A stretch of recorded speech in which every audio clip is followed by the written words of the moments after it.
After all the calls for Black Lives to matter, the answer came today that in Britain they already do. That despite the outcry, there is little to shout about.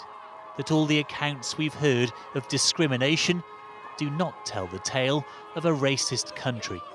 There are disparities. We recognise that, and the disparities that we've looked at are in education, in employment, crime and policing, and health.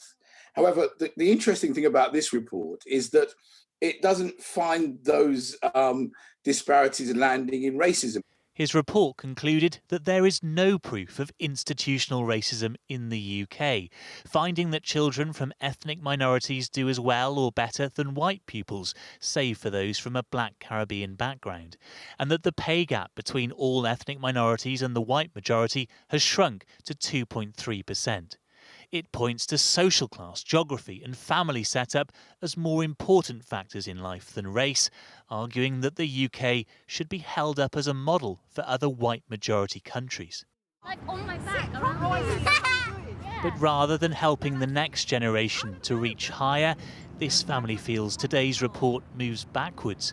Having protested last year for equality, they don't recognise their voices in its conclusions. We didn't march last year to be told that our experiences aren't real, that we're essentially making things up, that racism can't exist when thousands and thousands of people march the street to say it does. Ari, do you think life is any easier for LEILA than it was for you? No, I don't think so. I think what is happening now is that it's much more, it's hidden. We assume we're in a different world, but we're not. The report does contain 24 recommendations for the government, including more careers advice and longer school days for disadvantaged pupils, and dropping the acronym BAME, Black, Asian and Minority Ethnic, because not all minorities face the same experience. But beyond that, there is very little concrete advice for the Prime Minister who commissioned it. Boris Johnson first announced the commission in June last year. His head of policy, Munira Mirza, set it up, having previously suggested that structural racism is a perception more than a reality. Dr Tony Sewell was appointed to lead it, having also worked for Boris Johnson when he was Mayor of London. He too has previously said that evidence of institutional racism is flimsy. People said at the time when he commissioned the report that it was a whitewash, to use a slightly unfortunate phrase. And that's what it's turned out to be, you know.